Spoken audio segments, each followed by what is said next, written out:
Welcome to the world of tomorrow.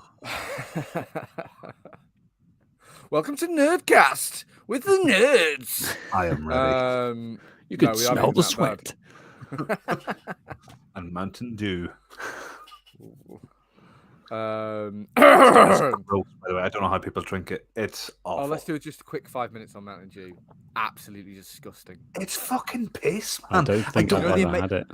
You know the amazing bit of trivia. You know the mouse thing, Ross. You'll have heard about this. The mouse thing. Somebody tried to sue Mountain Dew. Oh yes, saying that they'd found a mouse in their can of Mountain Dew, and Nice. the way that Mountain Dew won the lawsuit was that the can had been manufactured like 40 days before it had been bought, and they proved that it only takes 10 days for a mouse to completely dissolve in a can of Mountain Dew. That's how they won the lawsuit. That was their legal defense. They actually dissolved the mouse.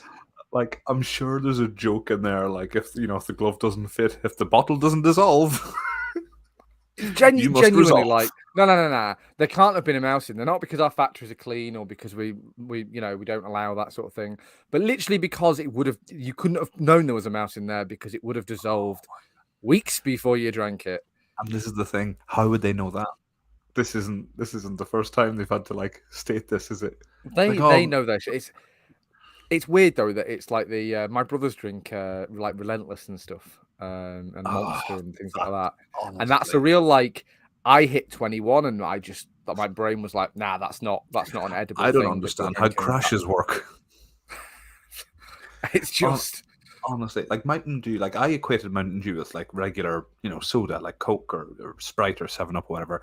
But upon drinking it, it's not even tasty. Do you know what I mean? It tastes like what I imagine battery acid and sugar tastes like.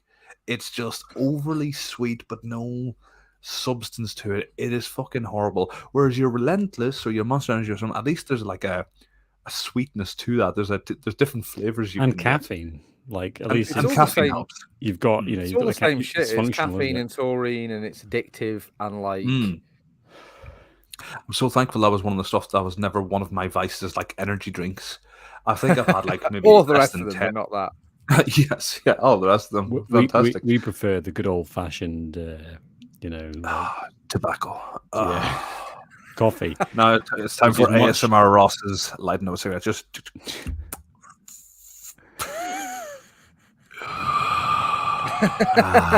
lovely fags. Benson and Hedges, pay me. God, I've never smoked a cigarette in my life. I think legally they're not allowed to pay you, Rods. They aren't allowed to pay you. We'll move to Indonesia or something then, where they're honestly, where they're free to advertise cigarettes for children. And then just maybe a bit of whiskey. No. My favorite bit, Ross, is those little mouth noises you make. Well, because honestly, man, do the whole thing. It helps sell it to me, and just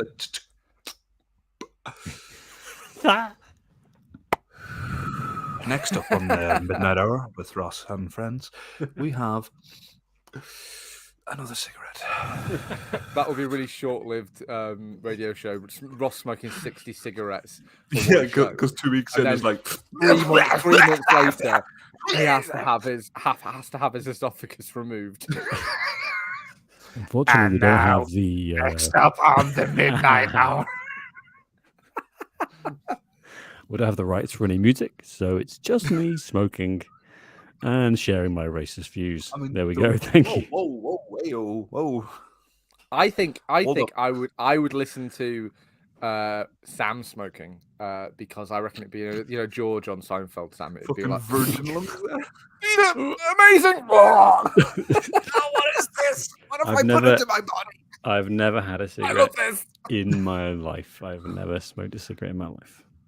Oh, Sam, honestly, to be you, honestly, and not because you're a person of worth or anything, but to be you who hasn't yet smoked a cigarette. Oh, I don't. I like the idea of it, but then it's I'm also I have a very addictive personality. What appeals to you, Sam? Is it the cancer, the vast expense, the smelling of cigarette? Just the idea of I don't know. Maybe it's just having time alone outside, away from the children. Might be what's selling it.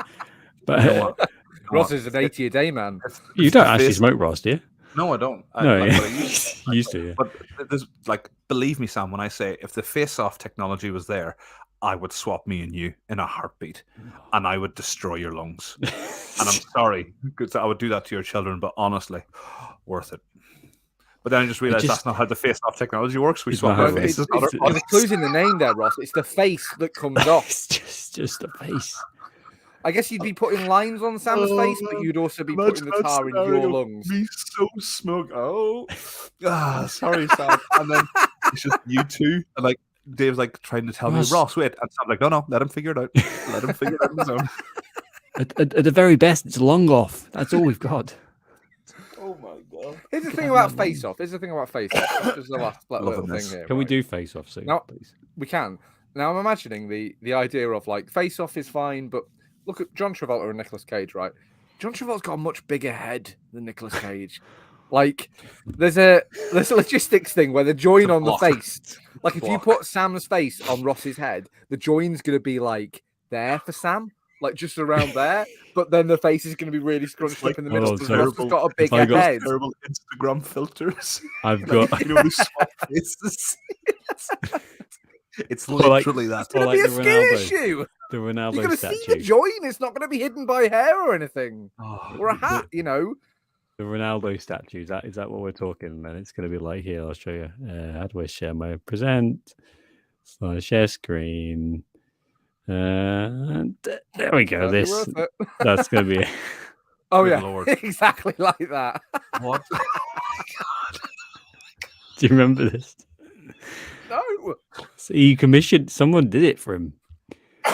Someone did it, and it ended up looking that's pretty Like that. Pretty terrifying. look at the face. Just tiny Yeah. What I would face. love to see, like the side profile of that, because there's no face on either side. It's all on the front. It would just be a block of bronze. Do you remember this? The art attack face Art is Attack, better than yeah. that face. Wonderful. That's amazing. We should do Face Off soon. I don't think it's streaming, and that is like. Oh, I think I'm that's sure it is. No, it's on 24 Netflix. movie. It's on. It's been on. No, I said Netflix that. I said for it is. years. I said Oh, it it is. is. Yeah, good. Yeah, it is. It's John one of those ones I Travolta always used look to at and go, smoke "Oh, fucking face as well. off." He There you didn't get how it worked either. See, No. not just me, guys. You are right. John Travolta smokes like 50 cigarettes in that film. It's so you know he's the baddie. Except he's not. Because He's it's John the Travolta. but 90s, He's Nick it's Cage. It's very cool. confusing. We haven't yet removed Stop it. smoking adverts from Formula One cars, so you know everything's all good. We are removing smoking from. Well, we're doing Smokecast. Smoke. Benson and Hedges pay me. They Are they have. still There has even a been brand? big. Huh? They still even a Benson brand. and Hedges is a brand. Oh, isn't it? definitely. Yeah. Benson Hedges still going. Benson Hedges Silver are like one of the cheapest ones that are possible. Because obviously smoking now. I think is that's for what my the- brother. I think that's the what my brother's billionaires. smoking at the minute because they're the cheapest Mm. ones. Yeah, Um, but no, but it's the cheapness mixed with like a passable cigarette. Like you don't want to smoke Sterling. Do you know what I mean? So my you'll, parents- you'll my find parents- rat. You'll find rat in that fucking cigarette. my Like, parents. these- My parents have always been Sterling Super Kings. Now with That's what added they always rat. smoke. Honestly, Yeah. that's the length of cigarillos by themselves. Although the cheap cigarette is a bit of an oxymoron these days, isn't it? But yeah, it's relative. You Isn't know, it? they're about a quid each. If I also no, stole smoking, Sam's body, I would raid his bank account to pay for the cigarettes. well, as is only right. Now, Good luck to you, Ross. smoking in films and TV. Now, obviously, there's no smoking in The Last of Us, which we'll get to. Is our podcast we do? Oh yeah. But do you remember Stranger Things? I haven't actually watched the most recent series of it, but like there was a big thing when that came out because obviously that's set in the 70s and they are smoking up a storm, and I love it because it's reality in the 70s. And they stopped that, I think, with the most recent season. There was a big like backlash from people, quite rightly saying like loads of kids are watching this and thinking smoking's cool, and I was like, yeah, because smoking kind of is cool. I mean, it's not, but it kind of is. So they've kind of like really reeled that back in a lot of other stuff, I think, where, you know, if you were doing a period piece, there's shit tons of smoking in the past. So I think people are like avoiding showing that on TV. especially. Mm. And I think it is right that we should not have that anymore, isn't it? Like, why, you know, let's. The idea that smoking is cool is literally the most barefaced fucking marketing. Have you seen, what's the guy's name? Torches of Freedom. No. The Torches of Freedom campaign was a phrase used by Edward Bernays, who was like the advertising man of the turn of the century, and basically used this marketing campaign to say, women smoke because they're torches of freedom, because women weren't smoking because they thought it was disgusting. It was considered a male thing. And so it was a phrase used to encourage women smoking by exploiting women's aspirations for a better life during the early 20th century, first wave feminism of the United States. Fascinating, absolutely fascinating. And think about all the, you know, death and destruction caused by cancer and everything else because of torches of freedom. Well, I really do think it's going to be something that, obviously, like I said, we always talk about films, and in films, even in the 90s, like only really the bad guys smoked a lot of the time. That the goodies didn't smoke, because even then it was like, this is going to kill you. And I think we kind of like through the looking glass that smoking ban was 16 years ago in the UK, smoking in pubs and things. So like there's legitimately an entire generation of grown-ass adults who don't even remember smoking in pubs. And what a blessed place to be. It's a dark time. Literally, you couldn't see. But I think it's something that we'll see sort of like, maybe not go entirely, but certainly it will become a thing where, you know, the only people smoking will be, you know, old people, basically. You know what I mean? I just see it. The numbers back that up in terms of like young people smoking. Everyone's fucking vaping. Kids are vaping now, but well, this is the problem, isn't smoking. And cigarette companies are like, yeah, we're not smoke. We don't want cigarettes. No, that's bad for you. So we're going to sell because it's still fucking addictive as shit. Also, it's packaged up in we're going to China sell and vape places pens where we for don't £2 have. with My Little Pony on them. Terrifying. With tobacco in them. We're going to market them at children again because there's a loophole. You should. There's a good documentary on Edward Bernays. They call it, it's The Century of Self, Adam Curtis, and it is fascinating. Edward Bernays is one of the most like fascinating and evil characters in history. Yeah, just baddies. Worked for United Fruit Company, helped overthrow the Guatemalan government to sell bananas. Oh yeah, I remember that. The Banana Republics. Now a popular clothing shop, or 10 years ago a popular clothing shop. Capitalism, baby. Fuck you. Smoke. It's a bit weird though. It's like, you know, it's like the bombing of Cambodia being a popular fashion brand. It's just odd the way that things get reused. It's like, oh, that sounds cool. Can we hide all of the imperialism in that? Yeah, we can totally hide all the imperialism. Yeah. Whenever someone tries to Google it, we'll just get closed. They won't get anything about how bad we were. Yeah, fuck it. I was listening to a podcast about the Rest is History podcast, which is very good. And it was on Reagan, and just how fucking barefaced the Iran-Contra affair was. Like, oh yeah. Like, they didn't even try and hide the fact that they knew what was going on, and even that Reagan knew what was going on. And I just think you compare it to, in some ways, the lack of like actual consequences was so tied up to the fact that we'd already fucking deposed one president in Nixon, you know, a decade earlier. And do we really have to do this again? Like, does this, because it was treason. Like, it was treasonous what they did. Technically high treason. Exactly.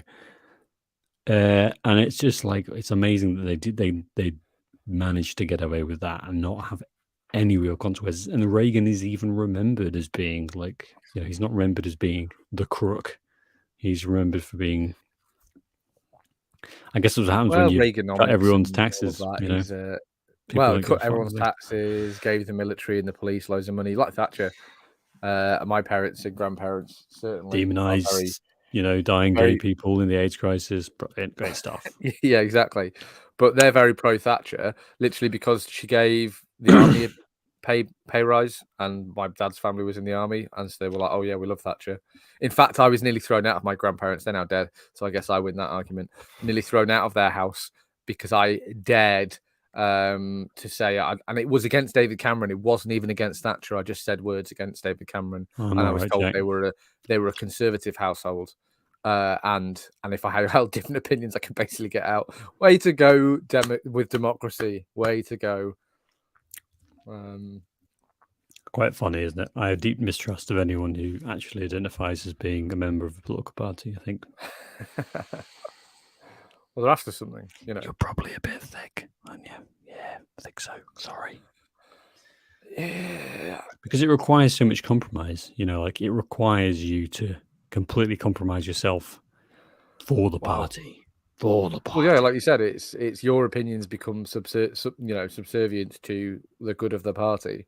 Whereas, I mean, fuck the Tories, but I don't adhere to any single political party because why the fuck would I chain myself to that sinking ship? Burn them all. Burn them all, honestly. Let's talk about The Last of Us. Ross, you're right. You get you sorted. just have a wardrobe change. But that's not why I left. Got some stuff in the handle. Some stuff needs to handle. Interlude, and I put on some clown makeup and pretend to be a mime for a bit. Fair enough. Right, let's do the intro for podcast purposes. I don't have a funny bit. That's fine. Let's just introduce ourselves. I don't. No. Let's not do funny bits. Let me do the intro because I need to do the spoiler warning as well, and then we can just jump straight in. Yeah. Okay.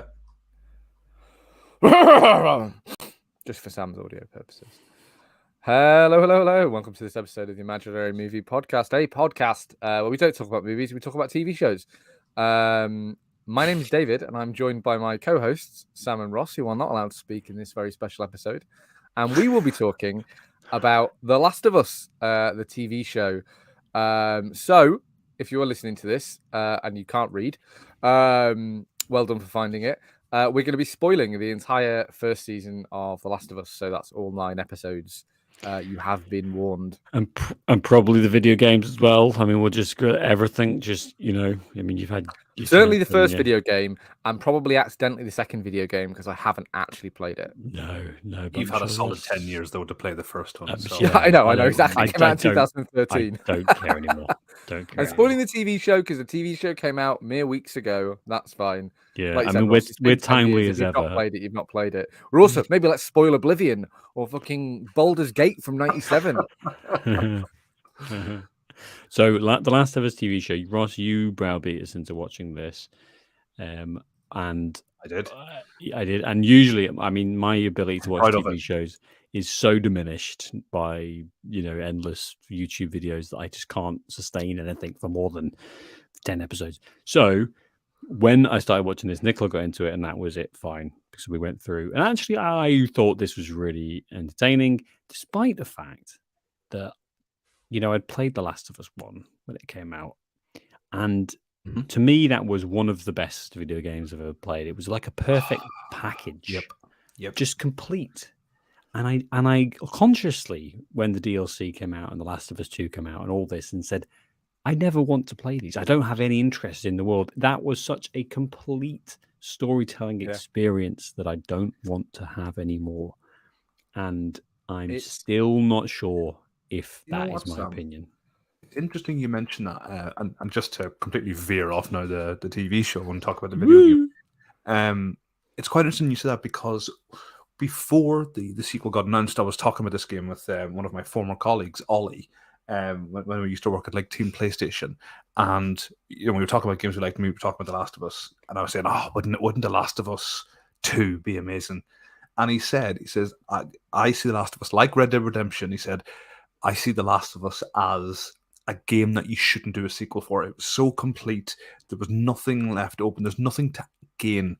Narrative-wise or value-wise from doing that. He says the only thing to gain is like money, obviously. And just there's a good enough reason to do anything. Yeah, money. But just you said, and like at the time, like I didn't sort of understand. It's like, well, but it's The Last of Us, but it's more of The Last of Us. And I was sort of equating a sequel with experiencing like The Last of Us for the first time again, rather than just being happy with what you were given. But it's quite interesting that like once you have that, and then once you get the sequel, you're like, this is what they meant.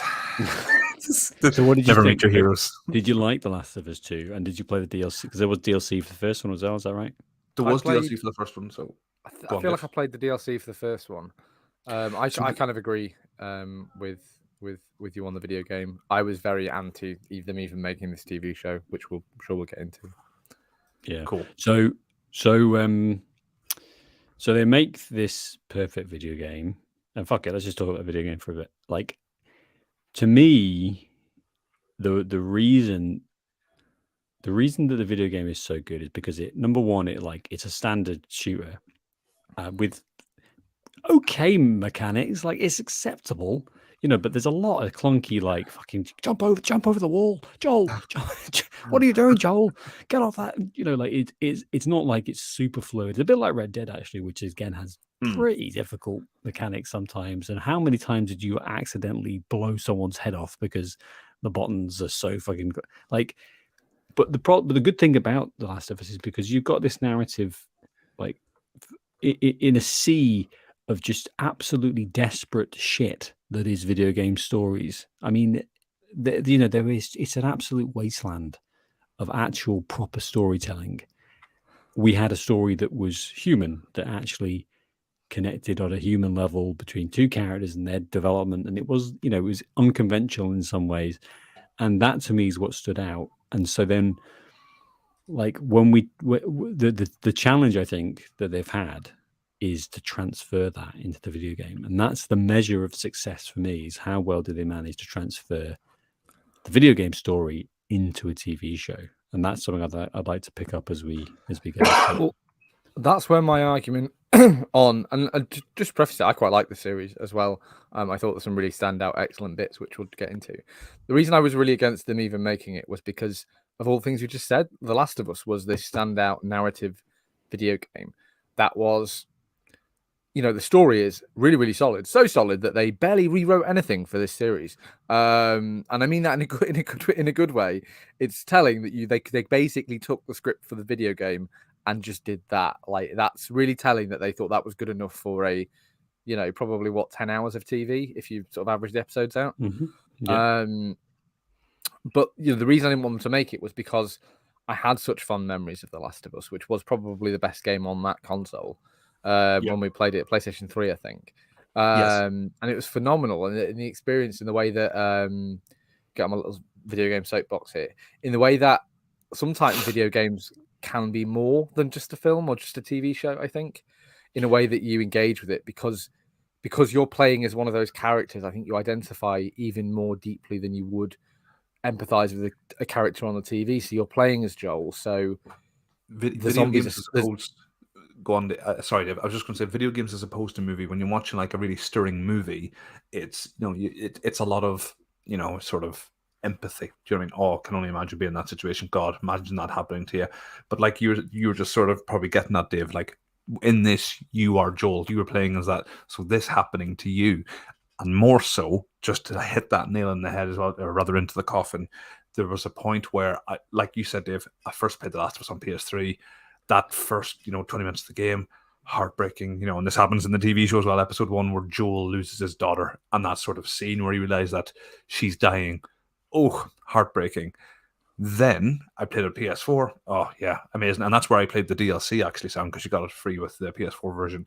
Mm-hmm. Then, skip another, 6-7 years ahead, I now have a son, and I played The Last of Us, now called The Last of Us Part 1, on PS5.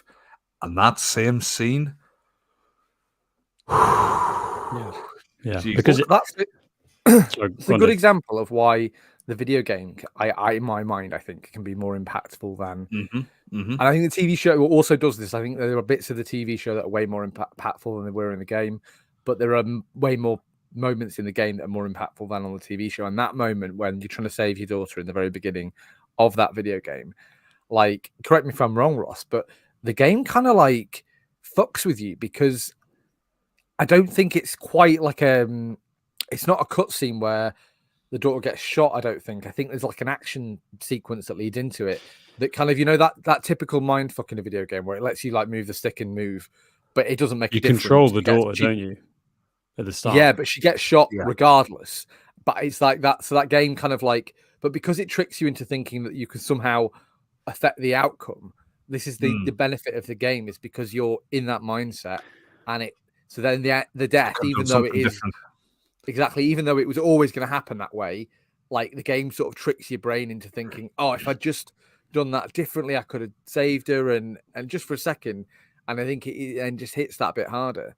And like I said, it's also because on the TV show we don't see a lot of the zombies because, let's be honest, they're a bit stupid in the relation to a narrative story. They're a nice Deus Ex Machina, but they're a bit stupid just on the face of it. Whereas in the video game, they're scary because they kill you so often. They're much more numerous in the video game as well, and I think as well as it's one of the fantastic things this series did. Because remember, Sam, when I was, like you said, I browbeat you two into watching this, but back when you were still resistant, one of the things you're like, the last thing I need is another like zombie apocalypse sort of thing. And whilst The Last of Us at its core is that, but like I think there was maybe out of the 9 episodes for a game about the zombie apocalypse, there was maybe 3 that focused heavily on them. And there's only one scene. There's only one scene for me that was like what I expected, which was the bit where the truck falls. Melanie gets killed. The truck through the ground falls through the into the floor, and they all. I mean, that's what you think of zombies, don't you? Think it's going to be hordes and just intestines because we've done that. In The Last of Us was riding 40,000 zombies into the shot. Yeah, but the Last of Us video game was late to the zombie thing as well, or it was at the peak of it at the very least. Like, we've been doing zombies for so long, and hey, turns out actually pandemics. I'm like we've kind of done it. Yeah, exactly. And that is on that first episode, that is one of the things that really kind of fucked me up a little bit. It's like, wow, I'm watching this and I'm critiquing the start of this pandemic with like an actual real life reference.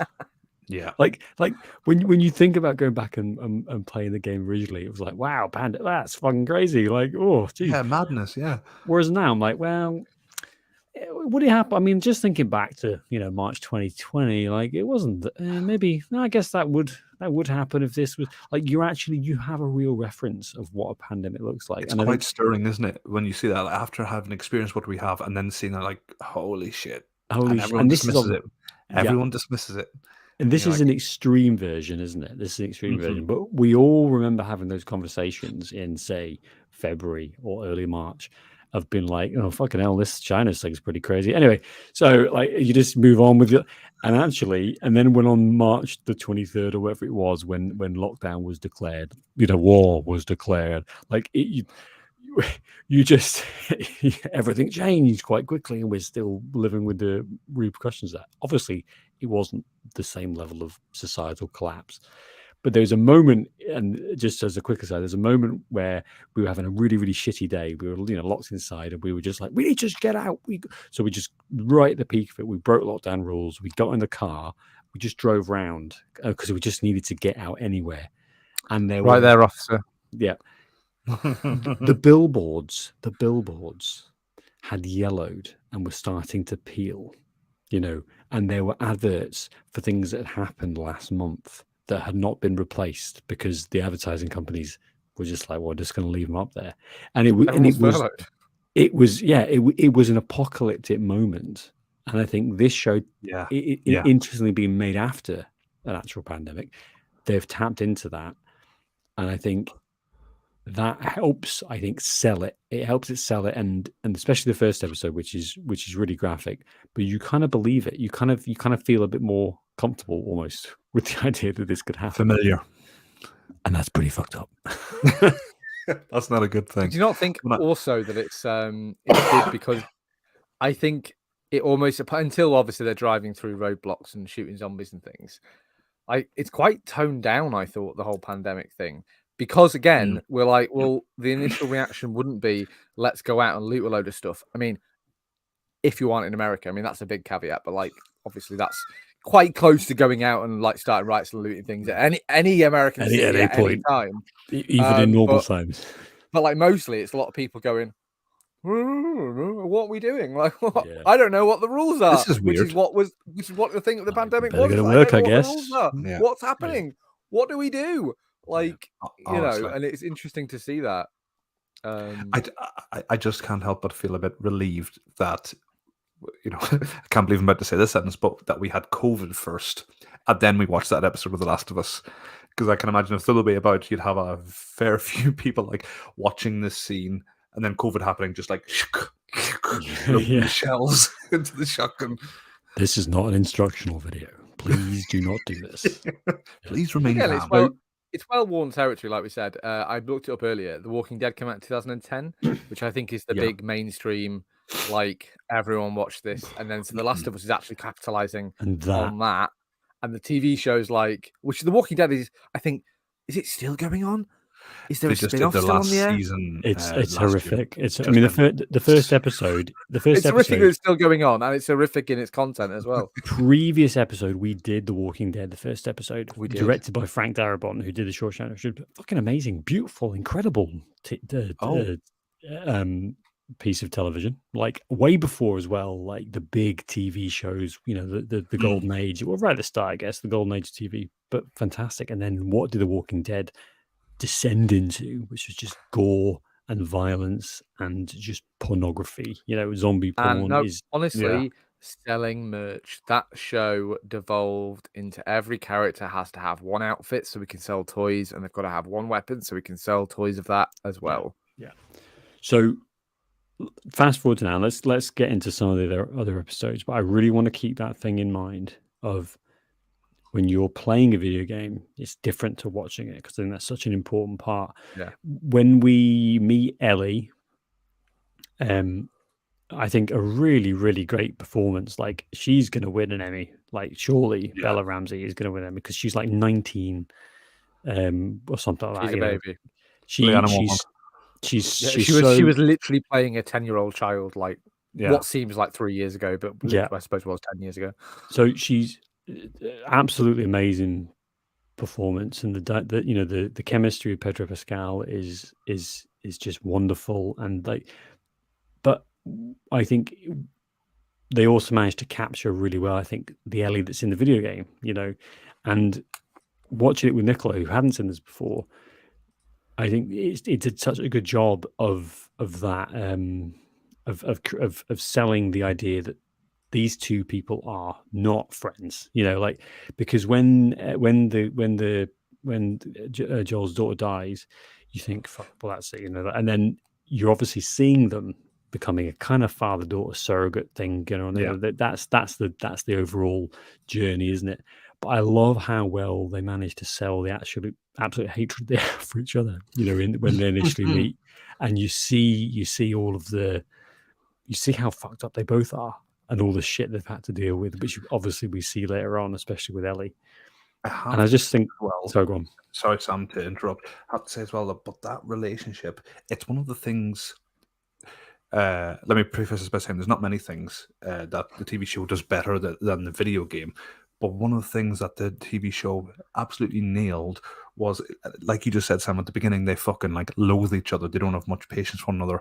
But in the video game, the time where you see Joel properly like warm up to Ellie is after that sort of like that harrowing experience with Dave, like the cannibal / pedophile. And whilst in the TV show that is, and whilst in the TV show that is like the solidifying moment, there's moments in the episodes leading up to that where you see Joel and Ellie warming to each other and sort of like getting each other's quirks. There's one amazing, brilliant scene, like I think it's in episode 4, where they get to the they get to the Kansas City QZ, and like they're all hunting them and they're hunkered down for the night, and basically Ellie tells like one of her pun jokes, and like it starts off that series of giggling between, you know, like those laughs where you know you shouldn't be laughing, but you keep laughing anyway. Like having moments like that, you know, that human connection that then leads up to, you know, them, you know, that bond that's then established. That's the thing the TV show is, and it's because of the medium it is, but that's one of the things the TV show gets to absolutely nail. Yeah, and so go back to the video game for a second then, because I think in my experience of that bond was still remote. Like I still felt like when I remember playing through the game, and it was still me watching Joel and Ellie bond as characters. Like I don't think I, in the early stages of the game, had the same there's a word for it, isn't it? I can't remember what it is in video game theory, like, but basically where you start to impress onto the character, and you know, like for me, it was still like watching a TV show at this early stage. And so when you see them joking a little bit, you're kind of like, oh, that's cute, Joel's, but you know, he's softening a little bit. But we hadn't quite reached the point where it was me who was having this kind of relationship, who was, you know, starting to have kind of I'll Google what the word is, and I think that's interesting that the TV show's mirroring that in some ways. It's not it's not requiring you to be so invested at the earliest, because you're still learning about these characters. You're still trying to get under their skin, especially Joel, who's, I mean, even in the games, he's a bit of a, you know, like white guy. Yeah. You know what I mean? Well, like, you're right though, Sam. rough, I think that's the inherent strengths of the medium. Like a video game's really, really good at putting you in the character's shoes. You know, so you are Joel, you're going around snapping zombies' necks and being gruff, and we're all white guys, so it's very easy to, oh, it's a white guy, great.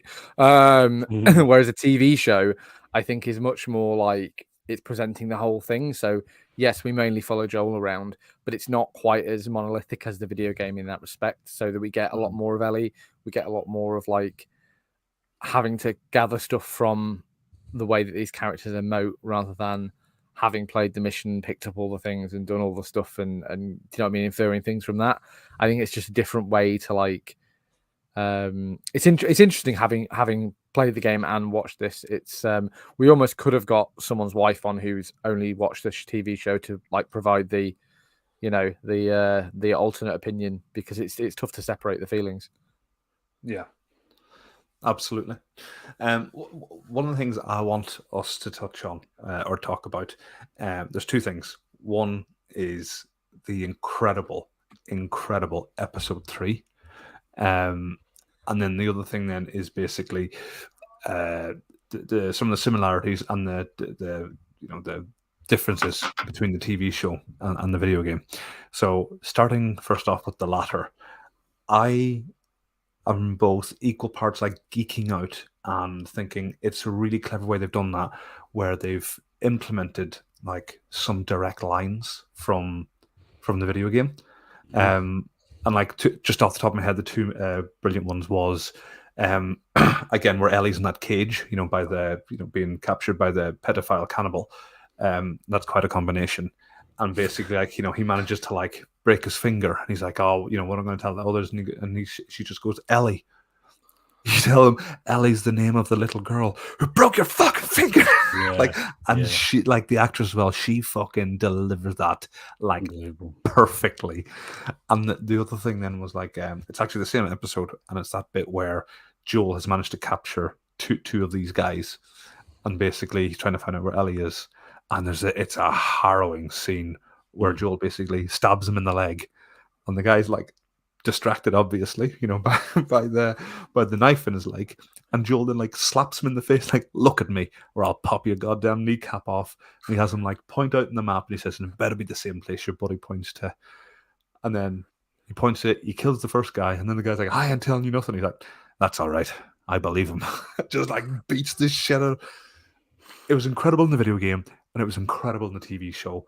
And like, that's just the two that I can remember off the top of my head, but there were at least, like, I'd say between half a dozen and a dozen instances where they just nailed the line from the video game. Yeah. So they do quite a lot. The whole last episode is I think more or less shot for shot the video game, and then we can maybe get into like where we come down on that. But you are right, I think, and the reason for that is because the video game's so good. Yes, and I'm glad they didn't just rip the video game and just do it again entirely, because I think the stuff they do outside of that is really excellent. Which I didn't know how you were going to take that, Dave, because remember, again, when I was trying to browbeat the two of you into watching this, and you said, Dave, like, I just don't want to watch like The Last of Us as a TV show. Like, I've played The Last of Us. What am I going to experience? And when I saw these things happen, I was like, oh, Dave might have something to say about this. I'm glad you liked it. I liked it. Yeah. Because it felt familiar enough that I knew it, but at the same time, like, we'll get into the Bill episode and Melanie. I don't know why I struggle to pronounce Melanie Linsky, who's the resistance leader. That's also kind of like she's not in the video game either.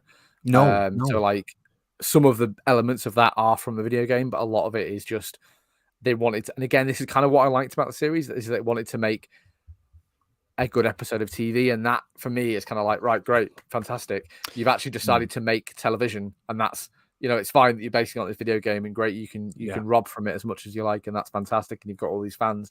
But at the same time, if they hadn't also tried to make a good TV show, you kind of like, it takes away. So I liked all the new stuff, and I liked the old stuff generally. So correction from me, your Melanie Linsky is Kathleen, isn't she, in Kansas City? Is rather than yeah. So let's talk about episode 3 then, because that's a good example of what you're talking about, which is the Bill episode. The Bill episode. Now, I'm a bit hazy in this, but I did look it up. I think we don't see Frank, do we? We do. We see Frank at the Dave shaking his head. You asked just tell me, Dave, Ross. You asked for not pedant Ross, and then you go ahead and you lay the bait. Ross, we do see. I won't, Sam. I'll go at my own pace. Thank you very much. Where's Frank? Frank is. I tried to stop you. Oh, Dave, shut up! I swear to God. My interest in this is waning by the second. He also gets bits. Dave, pipe down. I'm just trying to make a podcast. So in the game, after you get out of school, after you kill your first bloater, and then you go over the fence and you're in the house and you see Bill, and Bill has committed. He's unalived himself because he's been bitten. So you come across his body like hanging from the rafters. So he doesn't see anything. You don't really see. Bill is what? Sorry, Frank, not Bill. Frank. Frank has killed himself.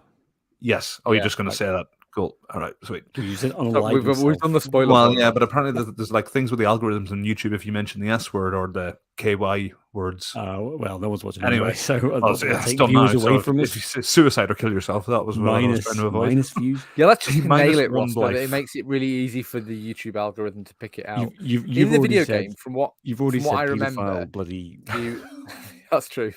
About 4 cannibal. Times. So in the game, from what I recall, and obviously you've played it more recently, Ross, you can correct me in a minute.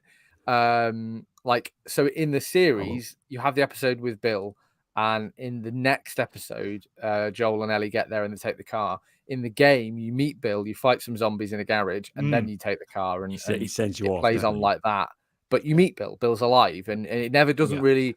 I think because it was 2013, it doesn't really hit like these two being a couple in anywhere near the same way that the series does. No, not the same severity. The thing is mentioned, but it's not like dwelled upon. There's a line, isn't there, about sorry about your friend or something like that. Is that what he says? Because they realise that what's happened to Frank, and I assume at the time there was lots of maybe it's because it's 2000 and whatever.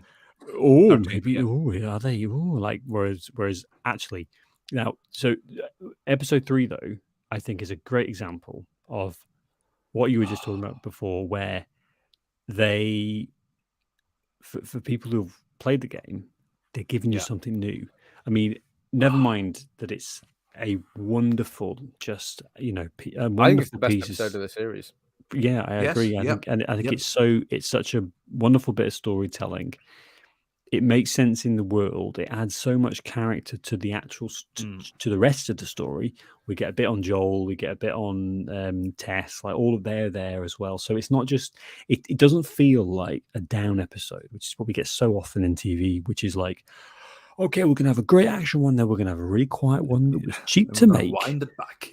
Because we need to, like, it doesn't feel like that. What we get is a lovely, affectionate story that actually then supports and enhances the video game in a way that I really was not expecting. I was expecting it to be line for line, scene for scene, just like it is in the game. Yeah. And then out of nowhere comes this amazing episode. And like, credit where credit's due, Nick Offerman does an incredible performance. Like, I did not expect that. Do you know what I mean? I know him from Parks and Recreation, and I love Ron Swanson, the character, but he just takes it to another level. I want to say as well, because you guys probably weren't exposed to this, but like right after that episode came out, you had a load of like fucking, I don't know how to describe them, just sweaty fucking people who are insecure about themselves and like posting about, oh, you know, why'd they make it about, you know, Bill being gay, and survivalists wouldn't have let someone in. About yeah, homophobic sweaty dickhead. No, basically people who are like insecure about themselves because they're obviously gay, but like people like, oh, survivalists wouldn't just let someone in. And you're like, dude, it's okay if you're gay. That's all right. You know, it's fine. You don't need to channel this through intricate and detailed knowledge of how to survive the zombie apocalypse. It's the okay. kind of guy who wears like the hunting cap, has a rack of fucking guns behind him. Oh, why'd they make him gay? Dude, it's okay. Chest. You like cock. That's fine. Do you? You like cock and AR-15s and setting traps and murdering people? All of these things are great. And if I was gay, I'd be like, yeah, let's do it. Shooting some guns and, you know, juggling some cock. Doing some other things with those hands. Talk about demilitarized. But you know what's good though. You know what's good in because I think it's a more refined storytelling than we would have got even 5 years ago, 10 years ago, 15 years ago. Actually we get like it's just a story. It's not, you know, them being gay isn't the thing, is it? It's important, obviously, but it's not like they're not sitting there telling a separate story from one that they would tell about a straight couple. And I think, you know, you get to just enjoy the affectionate relationship they have. Also, the reality, like the bits when they've got this amazing town, you know, and they've got a boutique, they've got all of this great stuff, and I think the cat, and they're like, but also the mundanity of it, of Frank saying, I want to paint the house. We are painting the house, and Bill's like, yeah, but we can't. The resources. We can't spare the resources. The sweaty nerds are like, yeah, well, fucking no. How would you like? No, we're America. He's like, I want to paint the house, and I'm going to paint the house. And Bill, you know, he goes from this gruff, like, and it's really funny. The first part of the episode, it's really entertaining watching him eat these noodles while zombies are getting their heads blown off by all of his traps and stuff. And the line for me is that and it's sad and it's tragic and it's but human experience, isn't it? Where Bill says, you know, I wasn't scared until you came along. Oh, damn! Powerful. There's a lot of like this That's is a real. Yeah. This is a real of like punching you in the feelings episode. I think in the best possible way, and it does it several times because obviously it's the whole like Bill's a survivalist, and I think it's 4 or 5 years. You have like interstitial cards, and you know he's just gruff and he's going around like I said. Sam, he's eating noodles, he's drinking wine, he's driving his truck around, he's refueling his generator. We get, you know, he's just doing stuff, and then he's living life. He's loving it. He's doing it right. Well, he's not though. This is the great thing. He's not like never crack a smile. He's just like, well, I'm just killing zombies. Great. And it's almost like a guy's eating fucking venison. Like drinking no, but I love the way venison. I love the way the episode plays out because it's Nick Offerman who's basically like, I told them all this would happen, and I feel I'm not happy because the world's ended, but I do feel justified in that I was right. And there's a real like the first part of the episode is definitely that. It's like right, I'm not ecstatic about it, but I was right. And that will nourish I'm alive because I made traps. And that will nourish you. That will nourish me for at least the first 5 years. Of like, oh yeah, easily. Suck it. Go ahead, finish point, and then I've got something else to say. I was just going to say, like, and the reason this episode stands out to me is, again, going back to the TV making, is they obviously had a bit of paper that said Bill and Frank, and it just said Bill episode, basically. Yeah. Like, and then they were like, right, how can we bring Bill into the series and not just have it be and this is the trap you'd fall into, is like have it be the chapters of the video game basically for per episode. So it's the Bill episode, it's the Atlanta episode, it's the hospital. Do you know what I mean? To avoid that, and they said, right, let's flesh this character out. Let's take what we've got, which is that he's got this boyfriend called Frank, and that's kind of all we know about Bill. He's a bit of a survivalist. He knows Joel, but he doesn't like him, and he's got a boyfriend called Frank who's dead in the game. But like, let's maybe like extrapolate on that, and I think that we get a really, really good episode from a production point of view, and we also get a really complete, finite story. And then obviously the end of the episode is the cherry on top, in that you're like, right, this would all be robbed. this whole episode would be undercut if at the beginning of the next episode, Bill and Joel are talking about Frank being dead, because that's just like, you know what I mean? That would kill any sort of impact if we're then like, oh, well, then Frank died, and you're like, I've just seen it, I just reminded of it. Yeah. To then have them, it's almost Shakespearean, obviously, like drinking the wine together and then going and lying down in bed and dying. Is kind of like, fuck, and leaving the window open, so that I think it's remarkable restraint to end it where they did, and it's remarkable restraint to not have the shot of them both decayed, in bed together hugging. Like you could. There's so many ways that they could have had their cake, and they could have fucked that too. Yeah, exactly. And and I think that's I think this will be the episode that wins them any awards, isn't it? This is the one that's going to get best storytelling or whatever, or best screenwriting or whatever, because I think it is so. It's a chance for. Well, admittedly, there's not many actors in the episode. We get a bit of Joel and Tess, but not loads. But it's a chance for who's the actor who plays Frank, by the way? Because I feel like I should know his name, because he's no. But what I'm saying is we're focusing on Nick Offerman because he's obviously a guy we know from other stuff, and he's doing a phenomenal job. I think the guy playing Frank is also doing. Yeah, he was very good. And I just think it's giving these two actors this chance to like just breathe, and this whole episode's about them, and they can do what they want, and it's the way that they interact with each other, also the way that they are together. So you have the constant fuckery of this episode of like Frank comes in, and I'm like, is Frank a son of a bitch? Is Frank going to kill him and rob his shit? Like, because I didn't really remember Frank from the video games, because he's not, the character is body. And then is this story going to be that Bill's really old and jaded and miserable because this guy came in and like tried to kill him and rob all his shit? And then it becomes this beautiful love story, and it's then like the give and take of Bill apologizing to Frank because, I'm sorry, I'm getting old faster than you, and they're like. And then the next thing is like, no, sorry, it's Frank who's dying. Sorry, we're just fucking with you here. And it's like, oh God, my heart. Yeah. This is where though I start to have a problem, and I can't get away from the zombie thing. Oh, Sam. Because this is wonderful storytelling. We're all agreed on that, and it's really, really effective. It's heart-wrenching. All of this stuff is really good. But you know what? Like, it's the zombie. The fact that we have to have a zombie fucking apocalypse to be able to explore this stuff. Sometimes, and this is my main problem with all this zombie stuff, is that it feels like empty calories.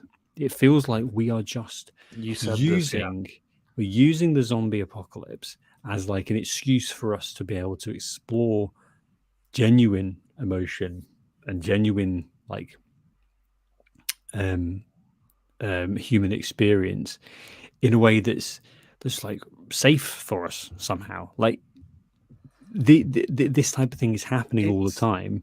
2 seconds. Let me just finish this sentence. These things are happening all the time, and yet we're not interested, we're not engaged with it, and include myself in that as well. But I just feel like the fact that we have to channel everything through these zombie stories really does reflect on our society, our civilization, in a way that I don't think is like that positive. And so we end up just, I don't know, like at the end of it you think, well, that's nice, but I mean, it's all bullshit, isn't it? Because none of this is going to happen. Where's the truth? More, really? Yeah. Like I know where you're coming from, Sam, and I understand your malaise of the zombie thing, because I'm kind of there with you generally. I think The Walking Dead really just like killed the genre for me.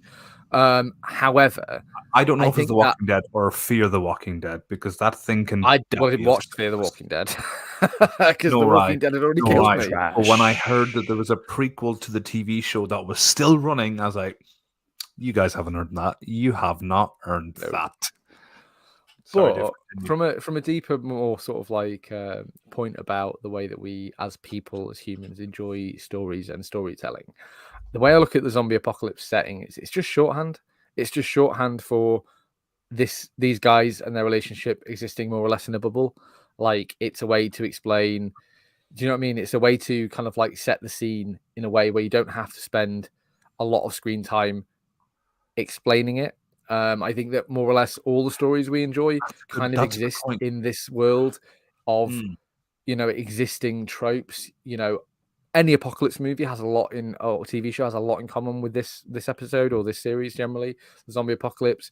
A lot of sci-fi is it's an alien invasion, this existential threat. From Independence Day to War of the Worlds, like, you can still enjoy the stories and the human stories that are happening without, again, I don't personally feel that that's empty calories. Star Trek, for instance, is this fantastical futuristic society, but I don't think the stories that they're telling should be any less impactful because the setting that they're in is not real. I think that's a suspension of disbelief. I guess even World War II movies that we watch and enjoy, like, yes, that's a real event and a real thing that happened, as opposed to obviously zombie apocalypse, which isn't, but pandemic's still a little bit more realistic. Not yet. But it's movie shorthand. It's movie shorthand for it's World War II. It's set in France. You therefore don't have to spend 20 minutes explaining Accept to it. your Let's viewer move on. Here's the what's story. going on. Yeah. But at You've least kind of said, right. I just think that I think feel you're like right, it's Dave. your malaise I think against zombies, Sam. successfully. Because I think you've successfully rebutted Sam. Sam, okay, I'm sorry. okay, but Sam's point's valid. Sam's point's valid. Don't get me No, wrong. no. I just don't have to agree Don't- that they're empty calories. Don't be a I gracious suppose. winner. I don't like that in you. That's not a good side. Jesus All right? Christ. Right, no, but I think you're right. But at least, like, let's use your World War II example of being like, but at least that happened. At least what we're exploring is the truth. We talk about truth all the time, right? We talk about how TV shows, media, movies, whatever, videos. There needs to be truth in there, and there is truth in this episode. There's an enormous amount of truth about, like, the devotion that Frank has for Bill and how they work. The life they build for each other and how that falls apart when he gets ill. And, like, this is human existence. This is a typical life of a couple growing old and dying together, and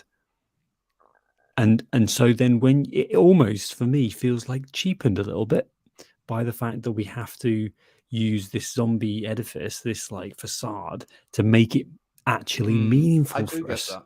Like, because otherwise, would you watch a TV show about two old guys dying together? Nah, probably not. Neither would I. And I'm not saying that I'm, like, somehow more intellectual, better than, because I wouldn't either.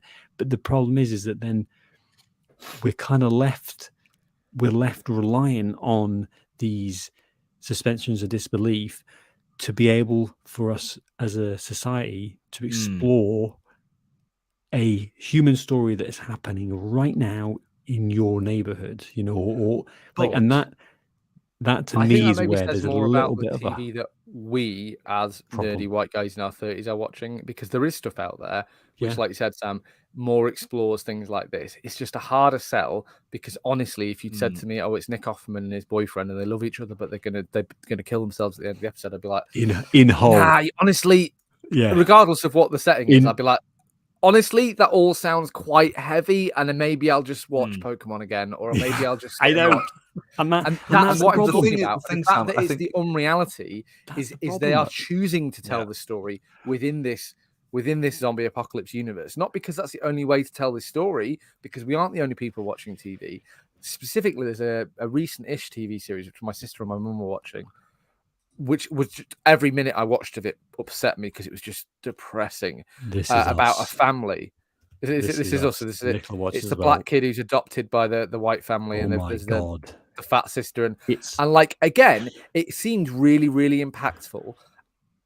But at the same time, I someone was throw like, a pie.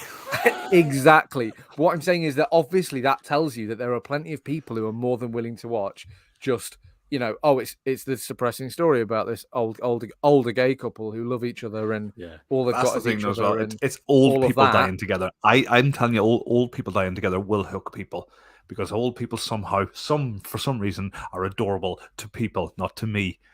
But the thing is, Sam, I think we'll be old one day. We won't be adorable. We'll be despicable. No, Just let me on now. I won't. I'll refuse it. Still But podcasting.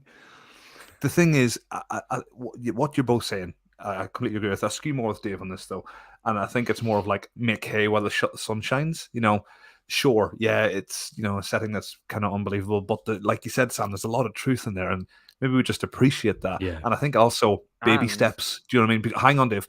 Baby steps. Like you guys said yourself, like 10 years ago, not a chance this would happen. 5 years ago, not a chance this would happen. Just last year, though, there was a romantic comedy movie called Bros, and it's based. The tagline is "It's a bro meets bro love story."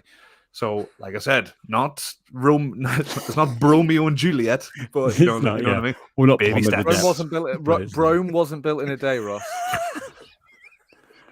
Well, there's the title of our next movie. Fantastic. Oh, I think this is to all bro or not to very, bro. very this is I very, will very. say, just as the last point, Sam. Like, I think that we've moved on. I think this is better than Game of Thrones. Let me justify that. Yep. Obviously, very different thing. What I'm saying is the storytelling is justification better. needed.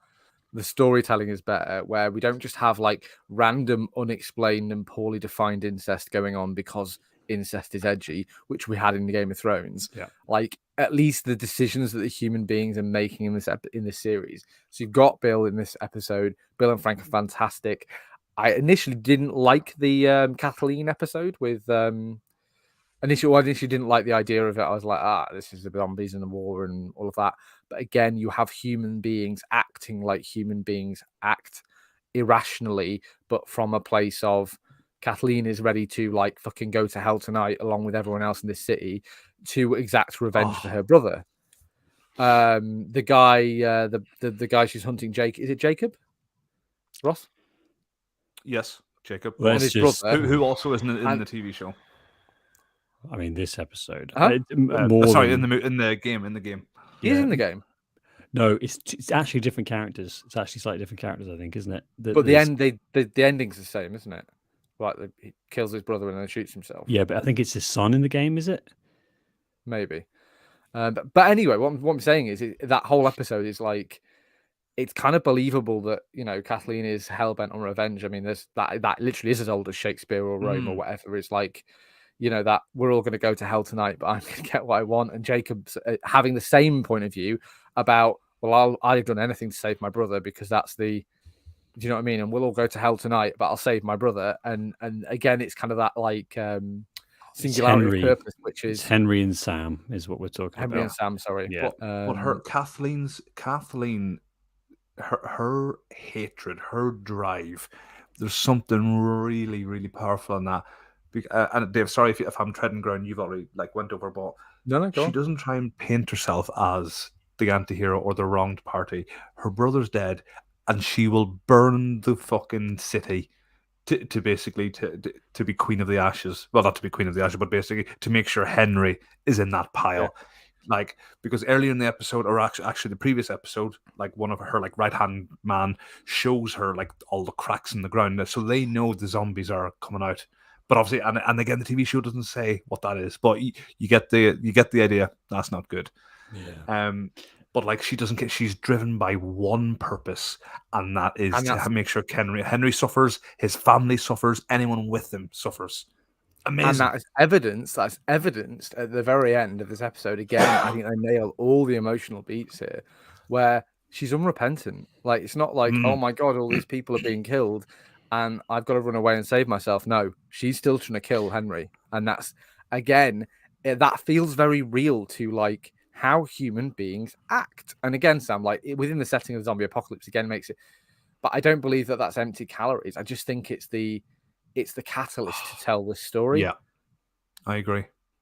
Yeah, no, I think that in terms of your overall season, I think the first episode and Joel's story, this Bill and Frank, Henry and Sam, and then maybe Riley and Ellie, and then obviously the end. Like they're I the was main. going to say, yeah, we they're the haven't main- even touched on the Left Behind episode. Left Behind was also the name of the DLC for the Is that PS3. Ellie and Riley? Yeah. Ellie and Riley, yeah. Yeah, That was And also again- new to us. That Yeah, was that was I think I want to make sure we talk about the last episode in more detail, so we can maybe just touch on this. But like, I think the way that we get to see and expand upon Ellie's story, and again, maybe a lot of this is covered in the DLC, as you say, Ross. A lot of it's covered in the Last of Us 2, but like to understand a little bit more about her and where that where their attitude comes from, because she's always had attitude, and it was Yeah. great. I loved that punchiness in Ellie in the game, and then we get to see where that comes from, and actually it comes from a massive, huge loss, and the romance as well. I know, which is a nice little touch of like they're into each other. It's cute, Can I just touch on the romance as well? And one of the funniest things that I found is like, when the sequel came out, The Last of Us 2, and it was sort of like, in one of the first, I think it was like maybe the second trailer they showed. So the first trailer was like Ellie playing the guitar and Joel come along, and it was really cool cinematic, like 30 seconds long. The second trailer was a bit longer, and basically it's one of the first scenes of the second game where Ellie and her partner, who's Dana, that's her name, basically are dancing, and then they kiss, and then the guys I mentioned before, the sweaty, insecure fucking dweebs, they were in an uproar. Oh, it's the political justice, blah, blah, gay agenda. It's gone mad, all that there. But they're like, oh, why would you make her gay? And you're like, they made her gay in the first one. She's always been gay. Like, it's just because like you refuse to like see this.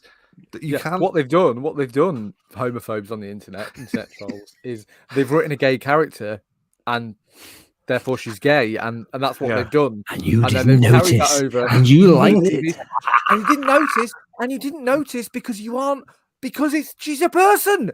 That's what you've forgotten. Personality, yeah.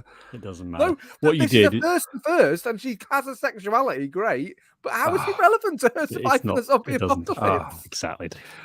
But a good point. I will say though, like for me, that episode, whilst it's a wonderful episode, that episode is one of the worst, sort of like one of the most guilty episodes of what you described, Dave, as just sort of like treading the ground the video game did. Let's stop this series dead and have an episode that just takes place out of time entirely.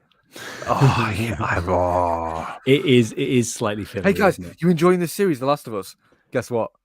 We're stopping it for a week. let's take a 2-week break, guys. Because I like the episode, don't get me wrong, but you have two of them in this series are like, let's just fucking abandon the story and just have this other story. What happens? Let's talk about the last episode, which I think is so important. Yes. Because last episode. No. Can I ask the question? Right. So we've all played the video game. How quickly did you murder all of every one of those medical staff? Hold on. Control yourself. We're not there yet. We're not there yet. We have to build this up. Why can't we be there? Are we? Because we have to talk about the very beginning of the episode. Because what we have to talk about. Do we? We do. No, but do we have to talk about it in sequence? Yes, because it's. How will the audience follow along? Just shut up, Dave. My God, we could have got through this 20 minutes ago. Right. What I'm saying is, right. We have this filler. What are episode. you saying? I'm trying to get it out. We have this filler episode. Take it away, Sam. Go. Where Sam, tell us now, quickly. No, come on. I'm there with you, Sam. I'm not being fucking smart. So anyway, the episode starts off. Right, shut up. It's not a movie. It's a TV show. I'm going to mute you both. Right. So we have this filler episode, and what happens is we end up, as you say, stopping the show dead, and we get Riley and Ellie, which is really interesting and like almost academically from a point of but it does kind of like, well, yeah, but what's happening with Joel and Ellie? Like, oh, God, tell us. And then the final episode, I mean, I think it could have easily been 2 hours long, and I did feel like what we lost from the way that they had to just cram it all together was quite significant, because I think, Ross, the bit that you want to touch on first, and so do I, is the best scene in the entire game for me, which is when after through massive trauma, like you shooting people, it's fucking you get into Boston or whatever else, and Ellie starts running off, and you have to chase her through this, and it's quite a long sequence, isn't it? Of like, Ellie, get back here! The fuck you doing? And she's just running, and you think, fuck, and because you've been you now have developed, I think, what we were talking about earlier, which is you think, oh, I'm kind of watching these two characters become, like build their relationship together. By this point in the game, after 30 hours, distant, she's drawn away. Yeah, she spent the whole time after everything that happened with the David. She for quite a while, a good hour in the game, she's really quiet and reserved, and you don't feel like it, there's something wrong. And I think can I interrupt to say that is one of the most heartbreaking moments for me as well. Like during the game, where Joel is like, "Hey, let's do father-daughter things. I'll take you swimming. I'll teach you guitar. Would you like that?" Oh, fuck off, Dad. That. So you're like, "Oh my God, Jesus Christ." So, and this is where I'll let you guys come in now. We get this in the game. And we get the only time that a video game has ever made me cry, which is when you see the giraffe and you see the reaction, Ellie's reaction, because after everything she's been through and everything that you now have been through together as characters, you are now, as a person, involved in Joel and Ellie's story. I think that's when the game goes, we got you. Like, you are now basically gut punch. You are now dragged into the character, and you have become this weird mishmash of Joel and you, and that is such an important part of what happens at the very end, and what you talked about, Dave, which was murdering doctors. And the TV show, I think, doesn't nail it as well as the video game. Exactly right. I would agree. I think because largely. I think largely because this TV show, because it's a TV show, has kind of like sidestepped a lot of the violence of the video game. And I'm not saying it's a bad thing, because, like I said, I really would have been bored if we'd had 4 episodes of Joel like stabbing zombies in the neck, rib cages open, like Doom Guy, eyeballs, like exactly. Sneaking up, and you have the. We used to do the like when he's like stabbing them in the neck. We're saying that to ourselves. We get a lot of that, but it's not in the video game, you basically like arrive at this point on like a fucking river of corpses, and you kill a lot of people as well, not just zombies.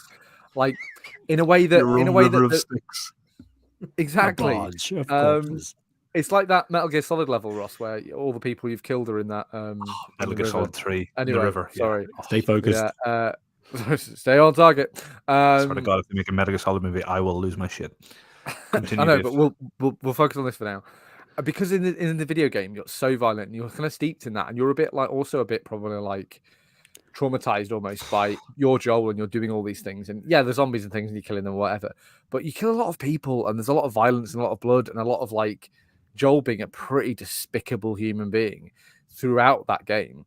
That I think because the executives didn't trust that you would still like Joel in the TV show if he did all of that. They say things like, "I used to be a murderer," like he's literally a line in this TV show, or "I used to do bad things," and his brother, as well as Tommy's saying, "Oh, we kill people," and like, that's fine, but you don't show any of it, and it has less of an impact. So when we see the giraffe, it's more just like we're seeing it, and I think the pan isn't as good, and I think it's like that scene in the video game kind of washes you of all of that in a way. This is going to be pedantic for me. Beautiful, but. The game, when you have the giraffe scene, it's all in place together. It's all, for lack of better wording, they're placed in the same universe as one another. So they're there. The video game Joel is there, a video game giraffe, and the TV show. What really removes me from it is looking at that. Real light hitting real things, please God. That is a really CGI looking giraffe. Yeah, please just buy a giraffe. Kill it afterwards. I don't care. Nail that scene. Really removes me from it, because then I think of the process of feeding leaves to some guy in a fucking onesie that's coloured green. And him there with his hands. Thank you for the leaves, Ellie. It's a Muppet. It's a CGI Muppet. Can I? But let's go back to that. Let's go. You're both right, Dave. The way you describe that, it washes away all of the violence and everything. It's perfect. It's perfect. You because for the first time in hours of gameplay, you actually have a human moment. You have a moment of genuine where she gets to be a little girl. She gets to be a girl. She's There's not a- having there's to Now, live. wonderment in the for her. video game, Yeah. that's all coming off the cannibal paedophile bit. Horrible shit. And Yeah. this is And the why I winter think of Joel nearly dying and all of that. So you the kind winter. of like, Yeah, and this it's is the why up point. we Whereas in needed. the TV show, I think they don't quite nail it. They just We- and having that episode as well, the flashback episode kind of means you're like, well, what have we been doing? What happened fucking 3 weeks ago? Or whenever we last saw Joel and Ellie doing We stuff. needed 2 hours. We need an hour and a half to Yeah, really yeah. slow things down and let us build. But go on, Ross. And then I've got a No, I was just going to agree because like the first episode, you're talking like an hour and a half minimum. I thought the last episode is going to have to be at least that match 14 that, hours or long. 2 hours. I thought last episode was going to be a fucking bonanza, like a marathon. But no, right. go on. But I think what we're hitting up against, and there's 2 parts to this point. Number one is Nicola watched this, not playing the game, and was kind of disappointed by the last episode, or was kind of like dissatisfied, and it was like, oh, is that it? Because it's emotionally bombastic is the word I'm going to use, but it's not actually bombastic. Like, And she especially hasn't, on the TV. yeah, she hasn't connected. She hasn't had she hasn't done what only video games can do, and this is why I think this reflects the triumph of this video game, in that only a video game can nail what happens to the doctors. Only the fact, as you say, Dave, when you walk in, I fucking killed those nurses, bang bang, and then after, And you don't have to kill the nurses. don't have Joel to kill doesn't them. kill the No, nurses in hang this on, hang on. episode. We have to dissect that because Oh, I fucking did, Ross. Like I dissected that nurse. I dissected that bitch. But I think that's genuine because I think if we genuinely knew that those nurses or thought they weren't a threat, we wouldn't have shot them. Now the truth is we shot those innocent nurses dead. No, But video games condition you to always go, they're gonna stab you as soon as you turn your back. Don't fucking fall for that. You know what? That's Do you know what? That's not real life. That's video game. It wasn't even that for me in the video game. Like, just to get real for a second, like, it's genuinely just your anger. You're like, they were gonna cut this little girl up. Oh, Those yeah. inhuman monsters. You get wrapped up in the bloodlust. and this is You die, rage. and you die, and you die. this is the thing. This is why The Last of Us is probably the best storytelling experience in all video games, because by the end of it, you do something that is.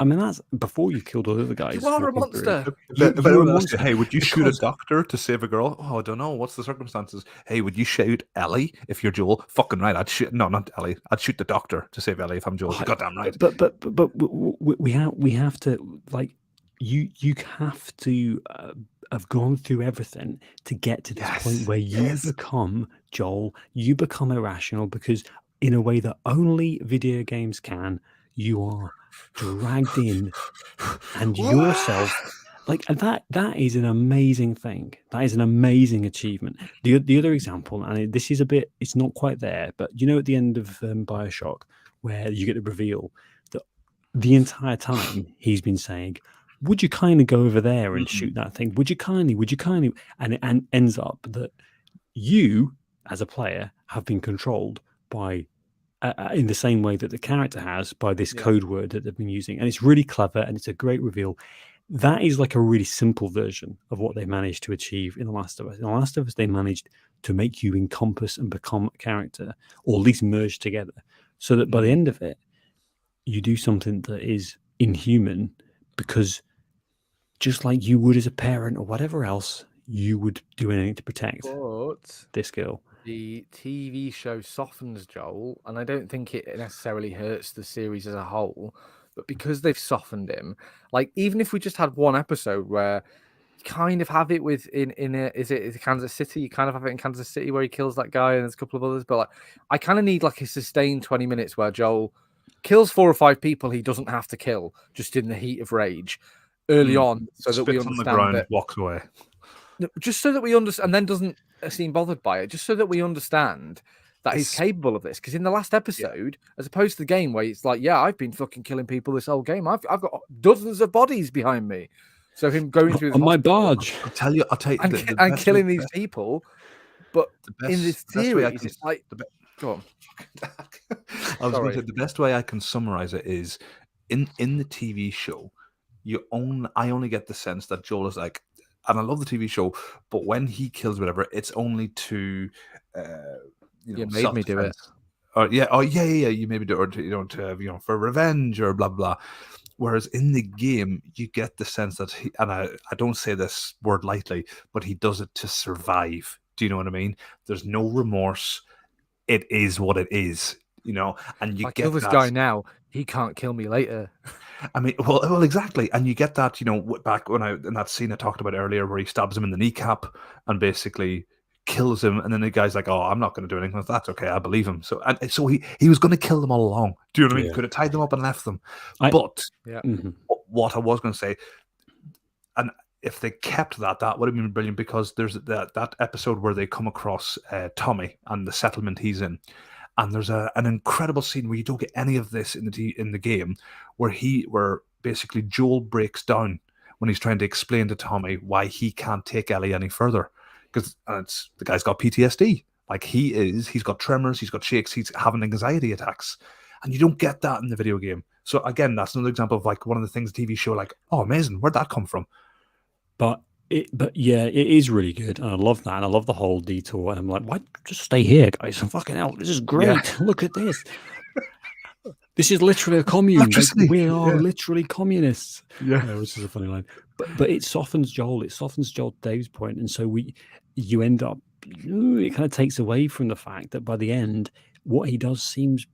Does he kill the nurses in the TV show? Does he? I don't think so. No, he kills everyone else in the hospital, then sets fire to it. Yeah. But and then obviously he doesn't actually shoot the nurses. They get eaten by zombies. Yeah, and then obviously does the thing where he says to Ellie and tells the lie, which is the same same crescendo of the video game.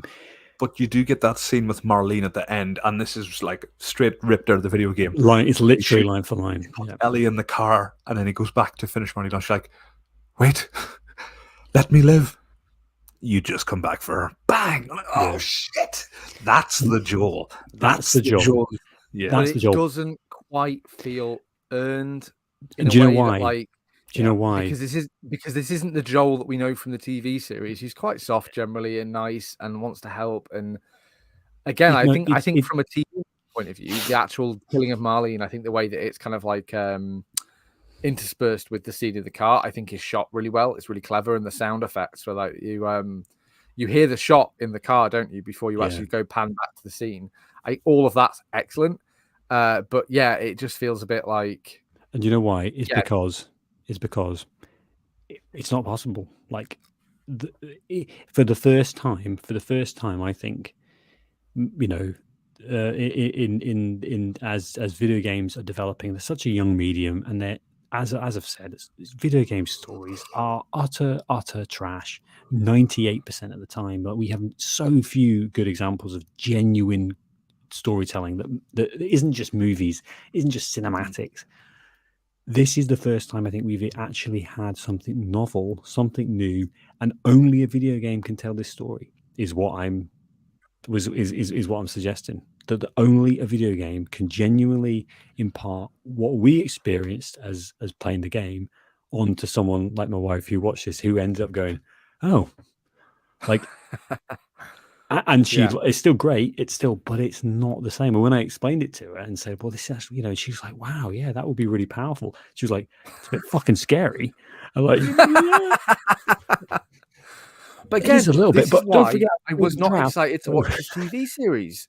Is because I was like, I've had enough to eat. I'm full because the game was so complete and I was so satisfied by the end of it because the story felt full. I wasn't like, oh, I really want what's Joel and Ellie's next adventure? I'm like, no, that was enough, thank you.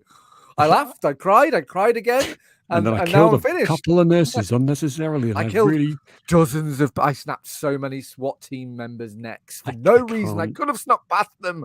I replayed a level to get all of them. Oh, I missed that guy. I better go back. As soon as The Last of Us gave me an assault rifle, there was no chance of me going softly.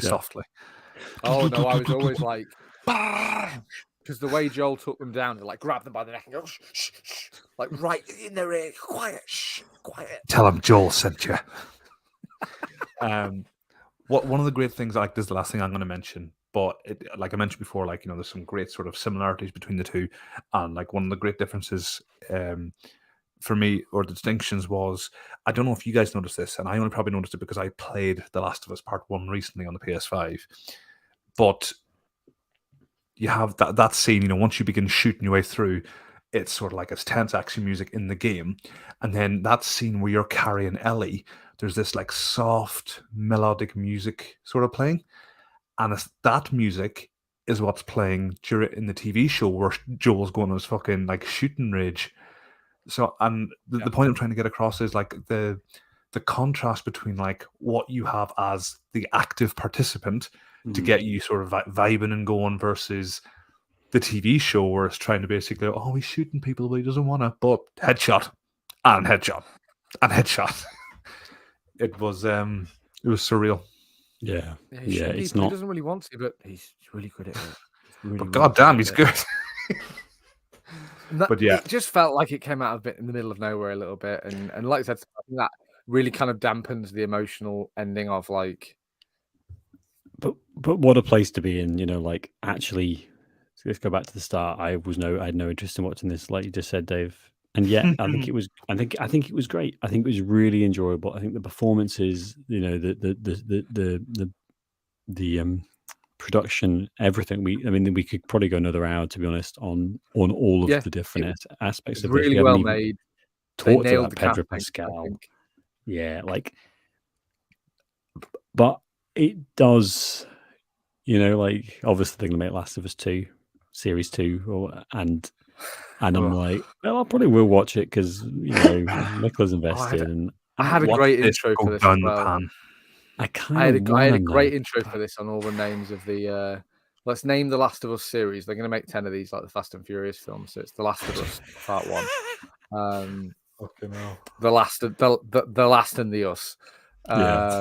Last 3. Two last to us. L, just L with a little 4. 2 last to us. I had a whole paragraph of these. A good day to last us. Exactly. The Last of Us 4, The Quest for Peace. Last in 60 seconds. Last in 60 seconds. And that's invariably what's going to happen, by the way, because it's just just as a very quick thing, I don't really want to talk about it. No one's been watching the new Game of Thrones, have they? Honestly, I was like, oh, is it going to be? I went through mixed feelings. Oh, Game of Thrones. Oh, it's a prequel. Oh, it's 200 years before. And then I was they're all wearing those weird white wigs. And then me and him like, we'll watch an episode. And honestly, I was so bored. I was so fucking. And I'm not saying that to cutting or edgy, but they mention all these names. Like you hear Baratheon and Stark and blah blah names mentioned, like, but we're not seeing these people, and you're mentioning the names because you're hoping people who watched the previous series be like, oh, they said the name that they said in the previous ones. Let's keep watching. Fire at Wikipedia. Fire at the wiki. Do you know what it is? Game of Thrones wiki. I think that sometimes we can be quite discerning. I mean sometimes, because obviously we're just fucking disgusting nerds on the internet who don't know anything and will watch. Oh, it's a fucking Pikachu movie, fantastic. It's a pretty good movie. It's a good film. That's a pretty good movie. But that's a sidebar. What I mean is that, like, actually, I'm not just this bottomless pit for like, oh my god, it's Marvel's a good example of this. It's like, oh my god, it's the 15th Thor movie. This is the one where they go to Ireland for St. Patrick's Day. And it's like, actually, I'm quite happy to stop watching this now because I'm no longer interested. And Game of Thrones is a good example. It was good when it was good, and then it wasn't. The Last of Us, they will make at least another 2 or 3 series of this. They'll make it until basically until the money's gone, and that's the same rules for everything. Isn't The Last of Us season 2 and 3 will take place over The Last of Us 2, and I think the reason for that is because Pedro Pascal has fucking skyrocketed in, like, people love Pedro Pascal, and basically he dies in the first hour of the game. So Yeah, they're obviously Well, making that them. hour's I going to mean, be at least 10 episodes. well, exactly. That's Yeah, what I mean. I exactly. mean, don't get me wrong. In the second one, like I was gutted when like Joel died. It was an earned death though, because it turns out, spoiler, that the woman who kills Joel is the daughter of the doctor. You killed Dave. Well done. You killed Joel. I killed the nurses dick. too. I'd have killed the daughter if she'd been in the room, to be honest, in that game. Yeah. And the women and the children. Look away, child. But like this like is something Anakin in that, the like, desert. and I don't want to get into that game because I have not played it, Ross, and I'm sure it's fine. God, But that's one thing where I'm put off is I'm like, do we have to keep doing the my brother's uncle's daughter's dog offended you one day, and that's now we're doing a whole fucking movie So- about that? And Valid point, but what I will say, and I said this, I can't remember what we were talking about, but I did say this in a previous episode like months ago, in that what it does is at a point in the game, you control the character's name is Abby, the one who kills Joel, for a large proportion of the game. And, you know, throughout, Dave, yep, but throughout the whole thing, you know, you learn that she has a phobia of heights. So I would purposely like climb up things, and then you see her starting to get vertigo, and then I would literally toss the character off. Just go, yeah, fucking have that, you bitch. You took Joel. I think that maybe says more about you, Ross, than it does about the game. Oh, I'm incredibly petty. Hey, But- listen, we killed doctors, but that's fucked up. But this is the point I'm getting at as well. By the end of it, like by the end of the game, you're sort of like you're rooting for Abby, and it's so hard to reconcile those two facts. She fucking killed Joel, but she's also pretty cool. And that's exactly Storytelling, isn't it? It's also interactive storytelling, isn't it? Because you would only have become enamored with her by controlling it. It's the same. But I think we need. We'll come back. Let's come back to. I have one Oh my last god! tiny point. It's just something I liked in the series that they didn't absolutely hit you over the head with the hammer with. It's like the little nods to the fact it's a video game. A really good one's the one at the end where Ellie drops the ladder for Joel, which is like a really big way that you get around in The Last of Us, is giving Ellie a boost and then she opens a door. And you have a couple of those in this series, but they're not like, it's not like stopping the series dead to be like, hey, you know, this was a video game, right? Biggest And cameo. I thought Anyone noticed? I thought I biggest did that cameo? reasonably well. What's his name? Troy Baker. No, it wasn't what I was thinking of. Oh, you're also talking about like the person who played Ellie, who plays Ellie's mum in the TV Ellie's show. mum is the voice actor who plays know Ellie what? in the game. Before I sort of clocked it, because this is the start of the episode. Were you like, hey, she looks really like Ellie? They did a good job the casting there. Well, No, she I was actually looks I like recognise Ellie looks that like voice you know, straight away. Helen Page. Anyway, but it was the start of the episode, and like, you know, she's obviously pregnant. She's like going through pain and all, and like the grunts are, and I was like, oh, who is this? And then you sort of see the blade. It's like, oh, this is Ellie's mum, and you hear more of the grunts and the voice. I'm like, damn. They nailed this casting. Like how this actress has fucking like absorbed Ellie. And then I was like, oh, she looks familiar. Oh, it's Ellen. I mean, they still nailed the casting, to be fair, but also makes sense. Yeah, I again, thought it was great. hey, can we not just get the woman from the video game? That would be yeah, absolutely. Is she available? Call her. But she nails it like brilliantly. Yeah. But yeah, Troy Baker's in it as well. He plays Dave's, you know, the cannibal pedophile, his right hand man. What's the Stop saying cameo? it, it's me. I resent the name. What's that, Sam? What's the cameo? Was Troy Baker? Is he? I just he's said a he voice plays. actor? No, I don't. Troy Baker's Joel. Oh, I see. Jesus Christ! Well, I don't know. How else would it be a cameo? Like how else? That's what I was asking. I don't see. This is what I'm talking about. Like, I would not. It'd be nice to. I was asking who that was. So that's Joel, right? I see, and he plays the guy who gets his neck. Yeah, cut. Yeah. basically cut into, not even sliced, just like. Well, that is chopped. bigger than Ellie, then. So you were right. Thanks. Didn't know who it was. Didn't know who Troy Baker was. Amazing. And obviously, the woman who plays Marlene is literally just the actor from the video game. Yeah, I yeah, was thinking that. yeah, I was Yeah. thinking that. which is good. Well, they literally were just like, hey, who's the best person to play this character from this video game? Let's just get her again. So let's wrap up this episode. I've actually thoroughly enjoyed talking about this. It's one of those TV Yes. shows that I think there's so much to get Thanks. into. You're welcome. And Fucking hates it every week. This week, kind of enjoyed himself. Yeah, maybe. The You, thing you're about pushing Ross it, is Dave. he You're pushing it. fucking nails the picks, guys. Come on. I'll put my pants Definitely. on one No, leg Ross, at a time. I hold my hands up to you. I was really skeptical of this, and actually, when I think it is obviously it's a good TV show. That's nothing new, but you know what? Getting to explore how video games are pushing like Different TV mediums. for once, and not the other way around. I Coming think is next week, great. the Mass Effect TV series. Oh God, have you seen? Where they're a video game If TV you want to series? see how we review other video game sort of media, check out There- our episode on Mortal Kombat. There also are did only. Doom. Ross and I did Doom. There are Oh, we did. only. Go on, keep talking. Well, there's also Um, that heinous looking Mario film coming out. Oh God, we should do that. To be fair. We should do that. should do Sonic Mario. 2 is supposed to be. Oh no! okay. No! Do not do that to me. Fucking hell! I'd rather Watch Mario with rather- Chris Pratt voicing Mario. I'd rather drag my ballsack over broken glass than watch Sonic 2. Detective So- Pikachu's good. I've watched that since as well. Love Detective twice, I think. Pikachu. That's a good movie. Love Detective Pikachu. There are only 60% above. So there are the only TV shows that have 60% or above from 2017 to 2023 that are based on a video game turned into a TV show are 1, 2, 3, 4, 5, 6, 7 TV shows. And The Last of Us has obviously the highest one, 90%. So you think, well, fucking hell, there's a lot of TV shows, a lot of video games based on TV shows, a lot of them from Japan, this like Halo, but there are Western ones. But guess what's coming up next? Upcoming, prepare yourself. A Plague Tale, Alan Wake, Assassin's Creed, Brothers in Arms, Child of Light, Disco Elysium, Driver, Fallout, Final Fantasy, God of War, Horizon, Mass Effect, Can I? Skull To and be fair, Bones. God of War, I Are would we- watch. System Are we Shock, doing Twisted more Metal. Assassin's Creed things?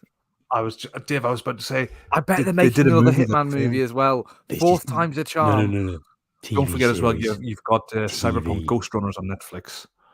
It's This happening. this is the thing now, transmedia. It's happening. So prepare yourself, because just because this one video Yeah. game transferred into a TV show, they're coming for you and your children and your children's children for 6 months. Now we make a stand. Candy Crush. Here You see, and this is- now. You know what a really funny joke would almost be like, oh, it's Candy Crush the movie, but it literally popped up the other day, the Angry Birds movie, which exists, and they made several of them.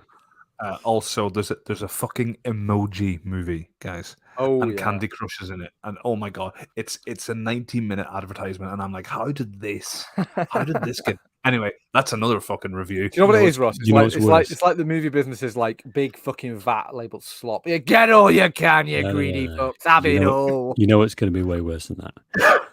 The Mass Effect TV show. That's going to be way I was worse. joking about that. Is It's that something real. that's actually being made? Wow. So see you next week for the Mass Effect TV show review. It only goes downhill from here. Bye. Kill the doctor. Boom, boom. Fuck you, nurse. Yeah, maybe actually we're outing ourselves as violent psychopaths and nobody else did this. Do you know what it is? I can trace it back to, there was a game. Do you guys remember the game Enter the Matrix?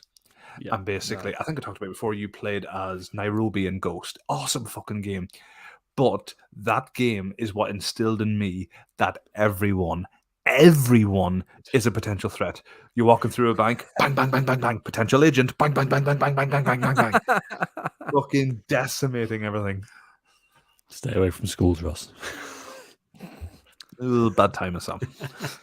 Oh, it's always bad time. There's a school shooting in America 3 times a week. Let's end it there. There was one today, so let's